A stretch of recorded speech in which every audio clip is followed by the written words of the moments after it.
2014년에 첫 번째 주일이 됐습니다. 1년에 12토막 중에 한 토막이 이미 지나갔고 이제 두 번째 달이 되었습니다. 오늘 이 주일 아침에도 우리 하나님을 예배하기 위해서 이 자리에 함께한 상무대에서 교회 성도들 모두에게 우리 하나님의 신령한 은혜와 놀라우신 능력과 크신 위로와 한없는 복 주심이 충만하게 함께 하시기를 주님의 이름으로 축원합니다. 서로 인사하시겠습니다. 첫째 주 인사는 이렇습니다. 당신의 얼굴을 보니 천사의 얼굴을 보는 것 같습니다. 인사하겠습니다. 천사는 아니라고 합니다. 천사 얼굴을 보는 것 같다.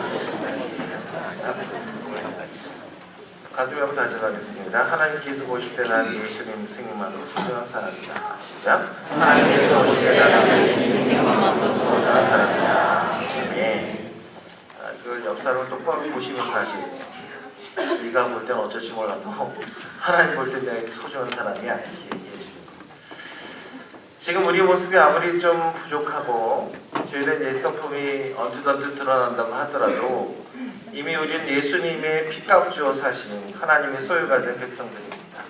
그러므로 정말 하나님께서 이렇게 생명처럼 아끼시기 합당한 노력하는 믿음의 삶들을 다 살아가시기를 주님의 이름으로 부탁드립니다.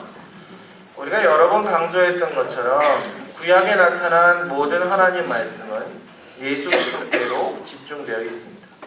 예수님께서 이 세상에 오시기 6개월 전에 이 땅에 태어나서 예수님의 길을 준비한 사람이 있었는데 그가 마지막 구약의 선자라 할 수 있는 세례 요한입니다.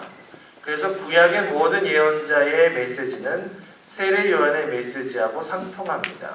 세례 요한은 신약과 구약 사이에 연결고리 역할을 했습니다. 예수님께서 이 세상에 오셔서 제자들에게 하신 말씀 가운데 가장 핵심적인 것이 몇 가지 있습니다. 그 중에 하나는 아버지와 나는 하나다. 나를 본 자는 아버지를 보았다 라는 말씀입니다. 이 말씀은 하나님의 음성과 예수님의 음성이 같다는 얘기입니다. 예수님께서 줄곧 제자들에게 하시던 메시지는 하나님 나라에 대한 것이었습니다. 예수님은 이 세상에 있었지만 하나님 나라에 대한 생각으로 가득하셨습니다. 예수님의 공생의 사역의 첫 선포가 회개하라 천국에 가까웠느니라 였습니다. 이 말씀은 하나님 나라가 이미 너에게 임했느니라 라고 하신 것입니다. 이것이 예수님 메시지의 핵심입니다. 그래서 예수님을 사랑하는 제자들에게 천국 백성으로 살아가야 할 방법들을 가르쳐 주셨는데 그것이 우리 마태복음 5장에 나오는 산상수훈의 팔복들입니다. 이 팔복의 산상수훈은 우리가 받을 복에 대한 내용이라기보다는 우리가 이 땅에서 어떻게 살아가야 할지를 말씀하신 것입니다. 문제는 우리가 이 내용처럼 살지 않기 때문에 애달프고 외롭고 목말라 하는 것입니다. 그렇기 때문에 이제 여러분이 예수님이 말씀하셨던 그대로 살 수 있기를 축원합니다. 팔복 말고도 우리가 천국 백성으로 어떻게 살아야 할지를 여러 군데에서 말씀하셨습니다. 남을 잘 대접하라고 하셨습니다. 이것이 율법이고 선지자의 강령이라고 했습니다. 또 원수를 사랑하라고 하셨고 악을 악으로 갚지 말라고 하셨고 원수를 위해서 자기 목숨 버리면 이에서 더 큰 사랑이 없다고 하셨습니다. 이것이 주님이 주님 주신 핵심적인 메시지입니다. 이런 말씀은 그냥 들어 넘기라고 말씀하신 것이 아닙니다. 이걸 들었으면 행하라고 말씀하신 것입니다. 그렇기 때문에 정말 예수를 잘 믿는 분들은 이 세상에서 이 말씀대로 열심히 살면서도 주님 오심을 기다리는 것입니다. 그리고 사실 우리가 이렇게 살 수 있는 능력이 없기 때문에 우리로 하늘 백성들 자격과 능력을 주시려고 주님이 이것을 위해서 십자가에 못 박혀 죽으셨습니다. 그리고 주님은 다시 부활하셨습니다. 그리고 나서 부활하신 주님은 사랑하는 제자들에게 두 가지를 더 말씀하셨습니다. 너희는 가서 모든 족속으로 제자를 삼으라. 모든 민족으로 제자를 삼으라.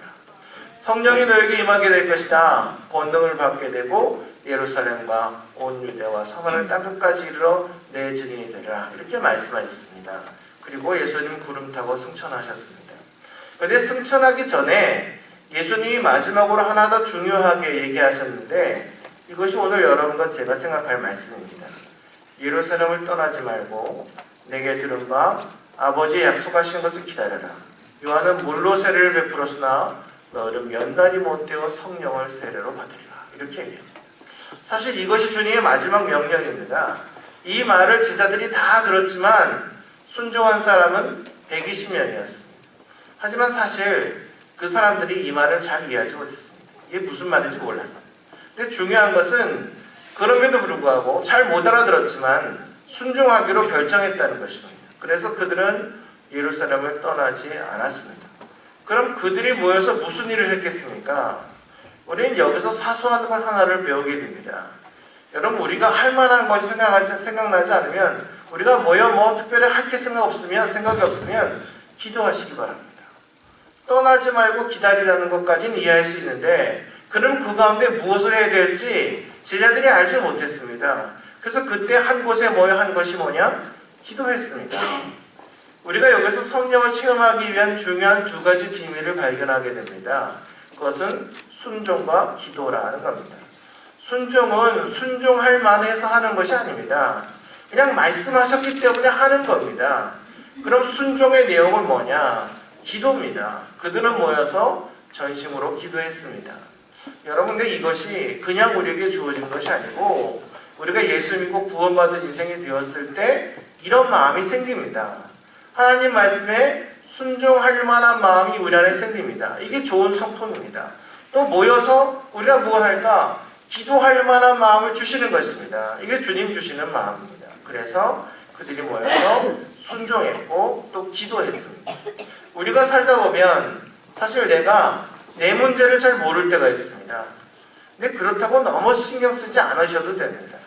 그냥 잘 모르면 기도하다 보면, 기도하기 시작하면 하나님이 이것들을 다 가르쳐 주십니다. 원망하고 불평하던 어느 날 모든 문제의 원인이 내 안에 있다는 것을 알게 하십니다. 이게 만약 마귀와의 싸움이면 예수 이름으로 물러가라, 떠나라 그러면 끝납니다. 그런데 이게 자기 자신과의 싸움일 땐 좀 다릅니다. 땀이 차도록 피가 되도록 싸워야 됩니다. 마치 야곱이 야복강가에서 하나님의 사자와 씨름하는 것처럼 그렇게 땀과 피를 흘려야 됩니다. 예수님이 무슨 기도하십니까? 내 뜻대로 마옵시고 아버지 뜻대로 하옵소서.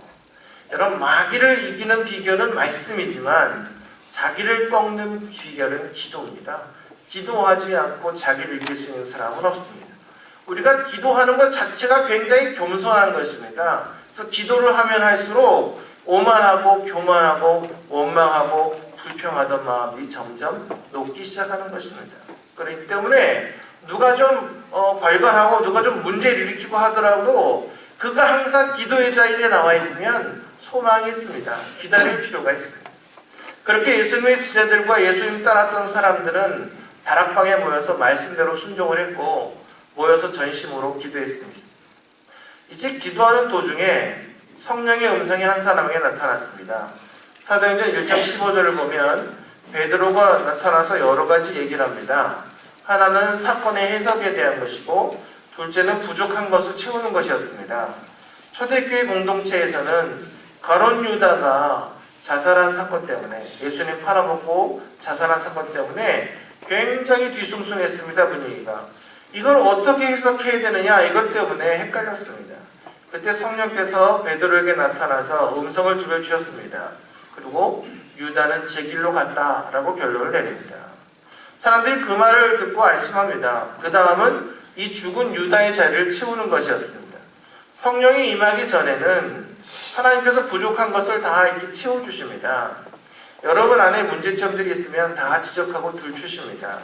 이것을 제거한 후에, 마치 우리 안에 모든 회개 역사가 일어난 후에 하나님이 깨끗하고 아름다운 복을 주시는 것입니다. 가룟 유다 사건이 지나가고 이제 마띠아라는 새로운 제자가 들어오게 됩니다.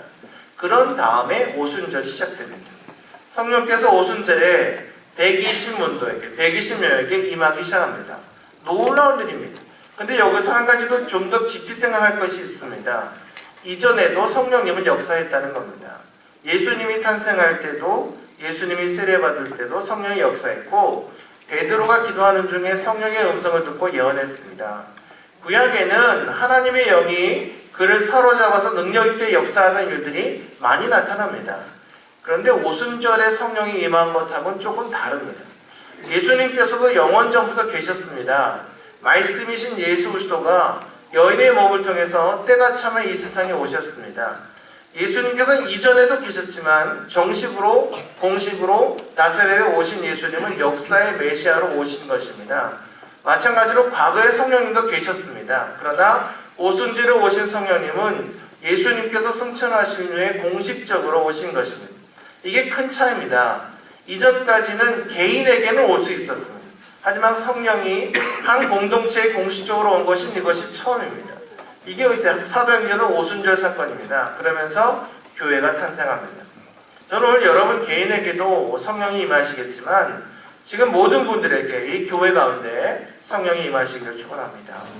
이제부터 오시는 성령님은 어떤 개인에게만 특별한 사람에게만 오는 것이 아니라 집단적으로 공동체에 교회적으로 역사하십니다. 이제부터는 한 개인이 아니고 교회가 역사를 하는 것입니다. 그래서 교회가 이 시대의 희망이 될 수 있는 겁니다. 이 성령님은 땅에서 오지 않고 하늘에서 옵니다. 성령님은 한 사람에게서부터 오지 않고 하나님으로부터 오시는 것입니다. 성령님이 급하고 강한 바람 같은 소리를 내면서 왔다 했습니다. 바람, 성령의 바람, 하나님의 영이 급하고 강한 바람처럼 거기에 앉아있는 온 집에 가득 차기 시작했다는 것입니다. 여러분의 가정에도 이런 일이 일어나기 원합니다. 우리 교회에 이런 일이 일어나기를 진심으로 축원합니다. 이 오순절날 불같은 역사들이 혀가 갈라지는 것 같은 그런 역사들이 각자에게 일어났습니다. 여러분, 바람은 공동체에 불어오지만 불은 한 사람 한 사람 머리 위에 떨어졌습니다. 그 불이 사람들의 눈에 보였습니다.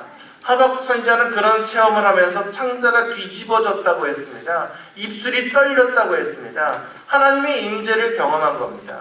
하나님의 임재의 경험은 거룩의 경험입니다. 두려움입니다. 그러면서 내 영혼이 거듭나기 시작하고 새로워지기 시작하는 것입니다. 이 하나님의 영은 육을 초월하게 됩니다. 성령님이 내 몸 안에 들어오시는 것입니다. 육은 육과 겹칠 수가 없습니다. 성경에 남자와 여자가 서로 한 몸이 될지니라. 그거 한 몸이 됩니까? 갑자기 쌍둥이가 됩니까? 그거 안 돼요. 안 겹쳐져요. 합체, 그 만화에서만 나와요. 그거 안 돼요. 근데 영은 육을 뚫고 들어갑니다. 만약에 우리가 2000년 전에 돌아가서 예수님을 만나면 예수님하고 악수하고 포옹할 수 있습니다. 근데 예수님이 내 안에 들어올 수는 없습니다. 근데 영으로 오신 예수님은 내 몸 안에 지금 들어와서 피가 되고 살이 되고 내 안에 거하시고 계십니다. 내 안에 계시면 내 안에 있는 온갖 부패한 본성은 더 이상 존재할 수가 없게 됩니다. 추악한 인간이 놀랍게도 눈빛이 달라지고 부드러운 말을 하게 되고 찬양을 하고 눈물을 흘리고 겸손해집니다. 이게 예수님의 영이 성령이 우리 안에 임했을 때 일어나는 형상입니다. 사절에 보면 저희가 다 다른 방언으로 말하기 시작했다 했습니다. 성령의 충만함을 받았다는 것은 컵에 물이 차듯이 성령이 내 영 안에 가득 찬 것을 말합니다. 성령의 충만함을 받으면 내가 생각하는 대로 말하지 않고 그분이 생각하는 대로 말을 합니다. 내 안에 있는 모든 불순물들이 사라지기 시작하고 내 안에 있는 모든 이성이나 내 안에 있는 모든 심리적 현상들이 전부 성령으로 가득 찼기 때문에 이제 성령께서 말하게 하심을 따라서 나도 모르게 말을 합니다. 여러분, 우리 제가 어렸을 때만 해도 학생 수련회라든지 이런 게 거의 부흥이었습니다. 굉장히 뜨거웠습니다. 그러면 초청합니다. 이제 여러분들이 주님께 헌신할 사람들을 이렇게 초청을 합니다. 구원받은 사람에 대한 초청, 그 다음에 하나님 일꾼이 될 사람들이 초청합니다. 그때 막 성령으로 조그만한 사람들 중에 몇몇 사람들이 내가 선교사로 헌신한다, 내가 목회자 되겠다, 이렇게 헌신합니다. 그때 조그만해서 한 얘기대로 된 사람이 대부분입니다. 네, 그때는 나는 알지 못하지만 나에 대한 하나님의 계획을 알기 때문에 내가 그 일에 순종할 수 있게 되는 것입니다. 내가 내 말하는 것이 아니라 성령이 말하게 하심을 따라 하는 것입니다. 그것을 가르쳐서 우리가 또 기도할 때, 또 선포할 때 쓰는 말 중에 이렇게 우리가 하는 말이 아닌 다른 말을 쓰는 것을 방언이다, 이런 말을 합니다. 저는 할 수만 있으면, 이건 강요는 아니지만 할 수만 있으면 여러분이 이렇게 방언으로 찬양하고 기도할 수 있기를 바라고, 성령의 말씀하게 하심에 따라서 정말 이런 말하는 축복이 있게 되기를 축원합니다. 성령이 임하면 더러운 귀신을 쫓아내는 능력도 생깁니다.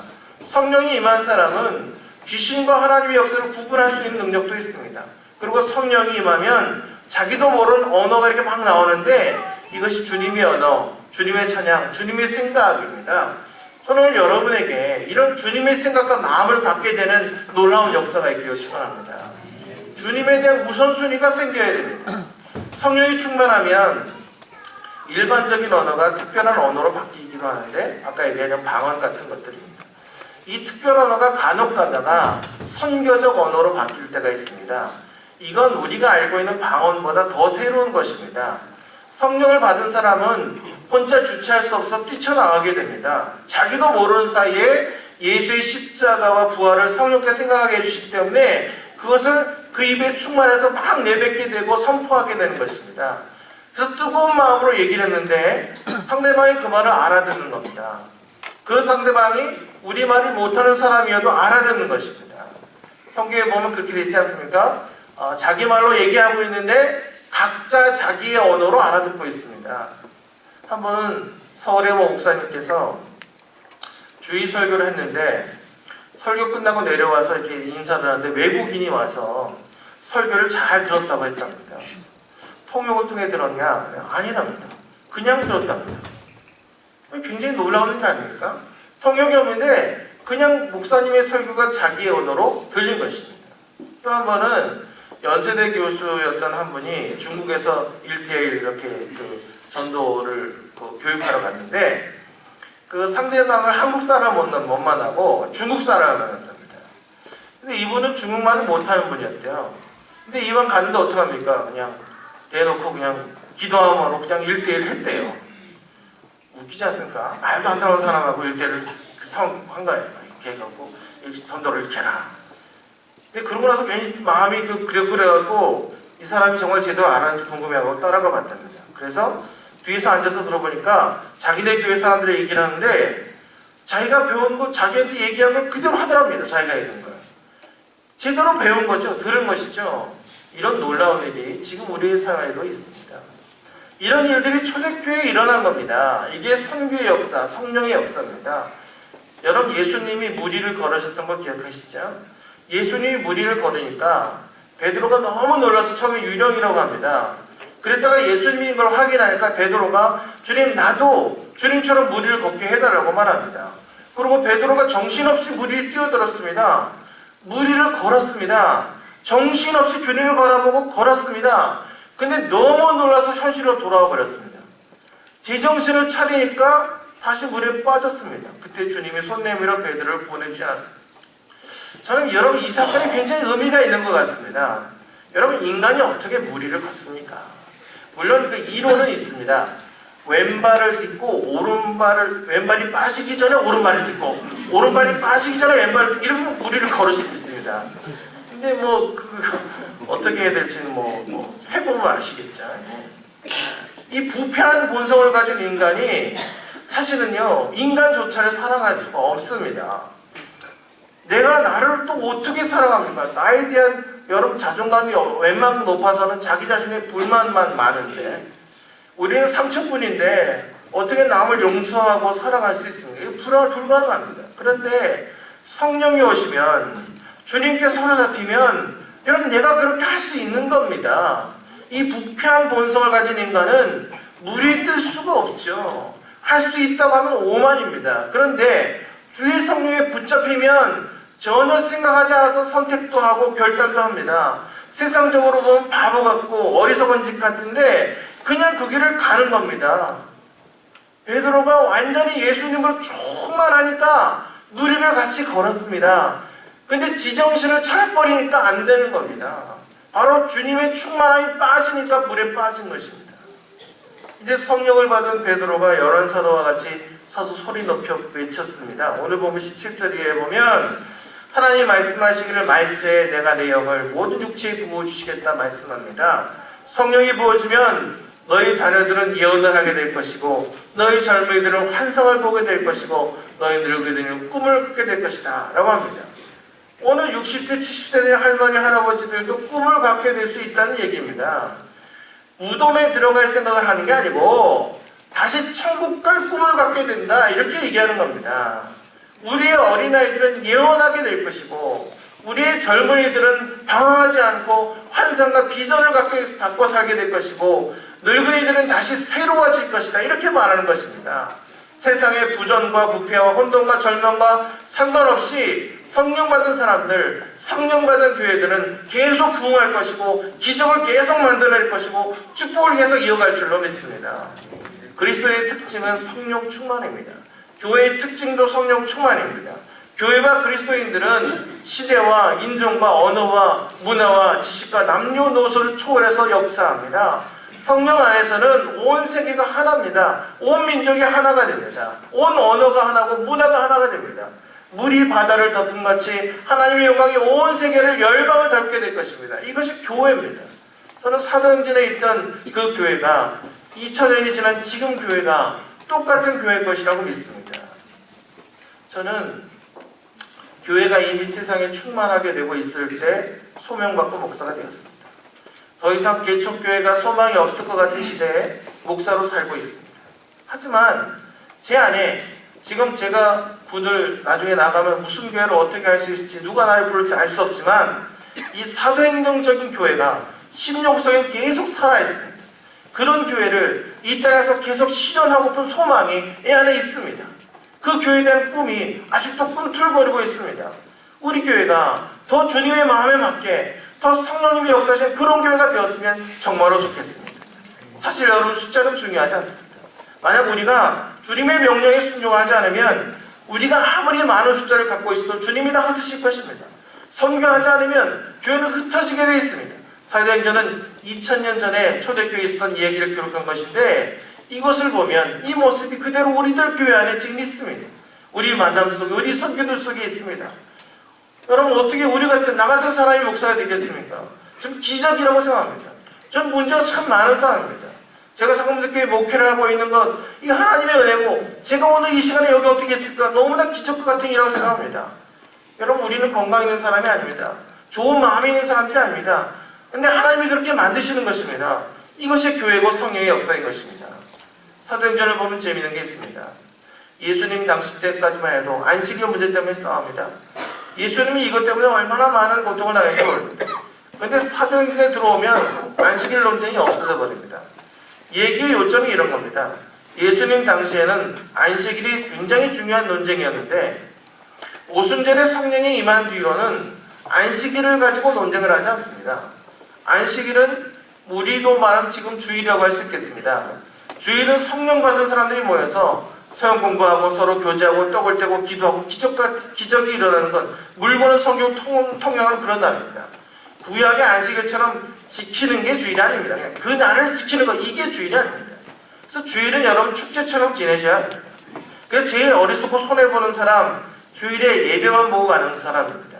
주일은 사실 아침부터 밤늦게까지 꽉 차야 됩니다. 그래서 예배 끝나면 축도 끝나고 이러면 사라지는 놀라운 인생 들리지 말고 끝나고 나면 서로 좀 이 교회 근방에서 헤어지기 막 이상해서 서로 좀 인사도 하고 막 밥 먹고 오래 좀 앉아있고 막 교회가 좀 복잡거리고 특별한 데서 앉아서 같이 기도하고 기도 제목 내고 이런 것들이 좀 일어나야 되는 겁니다.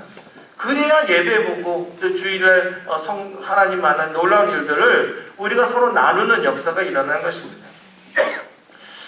전도 이 세상에서 볼 수 없는 천국의 그림자가 이 교회 가운데 보여져야 되는 것 그것이 주일의 모습입니다. 상대교회 모든 교회가 그렇죠. 사실은 여러분 주일이 쉬어야 되는 날이지만 교회에 열심히 충성하는 사람에서 주일이 더 피곤합니다. 그래서 아침 새벽 기도부터 시작해갖고 각종 부서에서 봉사하시고 또 저녁 예배까지 끝나면 사실 어떻게 보면 주일이 평일보다 더 힘들 수 있습니다. 하지만 그래서 주께서 토요일을 쉬게 하셨지 않습니까? 토요일 안 쉬가시고 주일은 막 펄펄 날아다니셔도 되겠습니다. 그래서 주일날이 일주일의 시작이다 생각하시고 하시면 되겠습니다. 그래서 주일날은 우리가 서로 사랑하고 격려하고 축복하고 찬양하고 움직이고 부활을 선포하고 이런 일에 열심을 한번 내보시고요. 이 하나님의 승리를 여러분 삶 가운데 목도하게 될 것입니다. 그렇게 경험하고 월요일날 나가야 그래야 여러분이 힘있게 일주일 살지 않겠습니까? 그냥 비리비리하고 그냥 계속 피곤에 찌어갖고 밤늦게까지 누워있다가 그 다음날 겨우 일어나서 그게 아니고 그냥 소리를 잠깐시고 주일날 열심으로 영을 확 깨워갖고 열심히 주님을 찬양하고 주님 일하다가 월요일날 가야 그 하나님의 사람의 모습으로 세상을 향해 나가지 않겠습니까? 사도행전 13장을 보면 드디어 안디옥교회에서 선교사가 떠납니다. 선교사로 가지 않은 교회는 사도행전적 교회가 아니에요. 성령의 음성을 듣고 다 떠나는 것입니다. 저는 참 우리 교회가 다행스럽다 하는 겁니다. 왜냐하면 우리 교회는 영적인 선교지 위에 서 있습니다. 그래서 우리는 정말 그 눈에 보이지 않는 정말 이것이 선교가 될까 하는 그런 어려운 군선교라는 그런 사명을 우리가 가지고 그 선교의 터전에 전진기지라는 제목을 가지고 우리 교회에 서 있다는 거예요. 그리고 우리의 눈이, 우리의 마음이, 우리의 심령이 이 사람들의 영혼, 청년들의 심령을 향하고 있다는 것 정말로 축복받은 교회의 목표라고 생각을 합니다. 자, 여러분이 여러분 안에 정말 이 사도행전적인 교회에 이런 심령적인 동조가 있기를 축원합니다. 여러분 주님 부르시면 우리는 해야 됩니다. 나는 여러분 안에 성령이 온전하게 임하셔서 성령의 생각을 여러분과 함께 하기를 축원합니다. 성령의 교회가 이루어져야 합니다.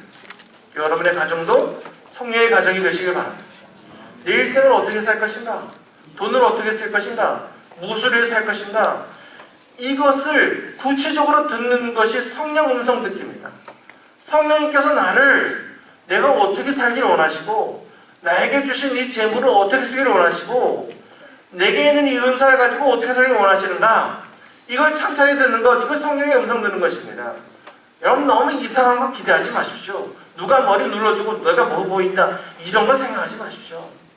여러분 그냥 여러분이 경험해보고 여러분이 정말 생각해보고 묵상해보고 어떤 결과가 나오면 하나님께 나에게 이걸 주는가 계속 확인해가면서 그 성령의 음성인가를 확인해가면서 그것으로 여러분의 삶을 만들어 가야 됩니다. 그것이 사도행전적인 교회를 꿈꾸는 것입니다.